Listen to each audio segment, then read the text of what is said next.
We're coming up on the end of 2016, and in the spirit of things ending, what things has Apple made in the past that have been successful, not successful, that I personally think they're not going to be continuing in the future? Or at least if they are going to continue it, it's not going to receive much attention, it's going to be an afterthought. And the reason I want to address this is I get so many comments every day, and sadly, I think most of the time, the answer is going to be no. The first big thing I think Apple's either going to discontinue or not put much effort into anymore is the iPad mini. I know, it sucks, I'm sorry. Now, personally, I've never been an iPad mini owner, but I have never thought it to be a crappy product. What I loved about the iPad mini was that it was a concentration of the iPad, not a reduction. So they put just as many pixels and just as much power in the mini, usually as that year's iPad or the years before it. It was always a very, very capable product, but here's the reason I don't think it's selling very well or why Apple's deciding not to go further with it. We have the iPad, right? It's a tablet. And every year they're trying to make it either faster or look different. I think the main appeal with the iPad mini was that it was a cheaper option with usually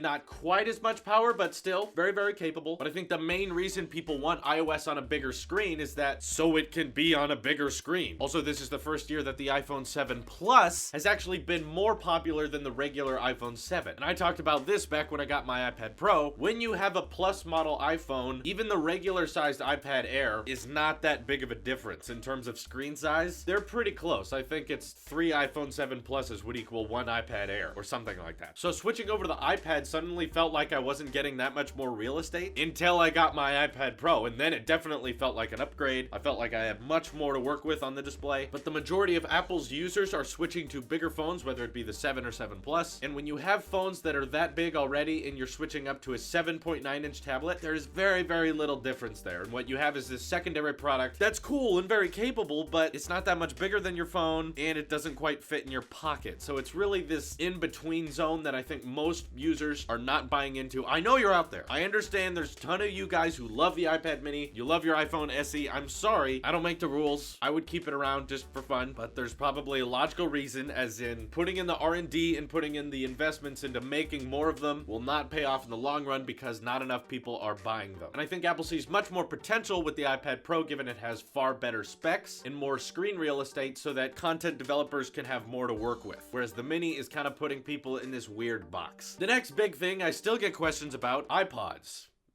Will Apple continue to, but no, I don't think so. They're technically still on the Apple online store, which means they're still in production. They have not been discontinued, but there's actually 2 different kinds of iPods here. We have iPods like the Shuffle and the Nano, which are really, really good at just playing music. Nanos can play movies, I guess, but no. First Apple product I've ever owned was an iPod Nano. I love that thing. They were great at playing music, and then the iPhone came out, and it started to butcher all of the sales of the iPod. The problem with iPods is they are a single-purpose device, which we don't really have a lot of room for in modern day tech. Every piece of tech you buy now has to do lots of things. The smartphone, of course, can do an unlimited amount of things, and that's what's selling well, and that's where their efforts are going. Where when it comes to things like the Nano and the Shuffle, not so many people are buying those anymore because they can get a much better system with a iPhone that can support all that music and do a million other things, so it doesn't really make much sense to keep upgrading these tiny little iPods that are just really, really good at playing music, and that's about it. Now, the other kind of iPod everyone's talking about is the iPod Touch. That has always been known as the iPhone without a contract. Apple even updated the iPod Touch's specs, but without a keynote. It was just kind of an online, hey, here's some new colors and specs, whatever. So obviously the iPod Touch is not a priority for Apple. And again, I think it's because not a lot of people are buying into that anymore. When I was a kid, adults had the iPhones and little kids got the iPods because we were too small. We didn't deserve to have a cell plan. We didn't need text messaging. We just need something simple that can maybe run some apps and play some music. That was cool. I had an iPod Touch 4th Gen 2. That was my first iOS device. But nowadays I'm seeing 4th graders with iPhones, 4th graders with Apple Watches, and I guess the consumer market is just so absorbed, and I guess we have enough money that we think it's worth it. Parents are buying little kids iPhones now, and we can argue all day whether or not that's a good idea, but still, it shows that the iPhone market has bled into other industries Apple has changed, therefore making the iPod lineup kind of obsolete. Of course, there's still some of you out there who will buy the iPod Touch, but I'm sad to say no, I don't think they're gonna be updating it. The next bit of news we hear about the iPod might be its discontinuation, and if they do upgrade it, it's going to be very, very minor. It's going to be like they put in last year's processor chip. They changed the colors a little bit. Jet black iPod Touch, no, they won't do that. That's way too much work. Again, still very, very capable. The problem is there is other devices so much more better and not that much different in price. People will just pay the monthly Verizon bill to have a full-on iPhone rather than settling for an iPod. The next lineup is monitors. Apple had this 27-inch cinema display for a long time, and it was just as thick as an iMac, and then the redesigned iMacs came out and they were extra, extra thin, but Apple didn't make a like extra thin monitor. So for a long time they had this Thunderbolt display that was thicker than their iMac, and it was just a monitor. It didn't have like a computer inside of it. So that was really confusing. And then right before the release of the new MacBook Pros this year, they discontinued it and just said, we're not in the monitor business anymore. A lot of people ask about that. They're like, why? Here's my theory. Quite a lot of things changed when they unveiled the 5K resolution iMac. It's a beautiful display. My friend has one. I use it quite often, and it's still very, very capable in terms of specs. I get it doesn't have the best specs in the world. Yes, I understand that. Check out my review of it though. It's a great, great computer, but I think the biggest selling point of that computer is that resolution and that display. And I think if Apple continued to sell Thunderbolt or USB-C style monitors that they make in-house and they're extra thin and they're 5K or 4K or whatever, they might see sales of the actual iMac drop, and they don't want that to happen. They want people to enjoy their actual hardware, not just their monitor accessories. And again, I think they would make a lot more money if they just continued to sell the iMac with 5K and not just make an external monitor with the 5K resolution and have it be significantly cheaper than the iMac. For them to make a profit, they need that 5K resolution and that iMac to be sold as one, not separately. Which, if you want to comment, all they care about is money. If they don't make money, they can't do stuff. So yeah, they kind of have to make money. I'm sorry, that's the truth of business. Now, of course, they're working directly with third parties on making external monitors, but they're not in control of the production and selling them to everyone like LG, which they advertise directly with the MacBook Pro as having 5K resolution in a 4K resolution version, and it has great things that I think we would have seen on an external USB-C Apple monitor, like charging the MacBook while also outputting 5K video. You can do both of those things at the same time. That's really neat. So I think if you were looking for that Apple monitor, that's what you should be looking at. Apple basically worked with LG to make that monitor happen, but no, don't expect Apple to start releasing monitors again, and likely not television screens. That was in rumors for a while, but I don't think that's gonna happen either. Now, I don't think they're going to discontinue the iMac. The reason they're partnering the 5K display and the iMac internals together is because they want that iMac to succeed. Now, of course, you can't update that thing every year, but no, I don't think they're giving up on it. They understand that they have that small part of the market that likes to have desktop computing power in an all-in-one.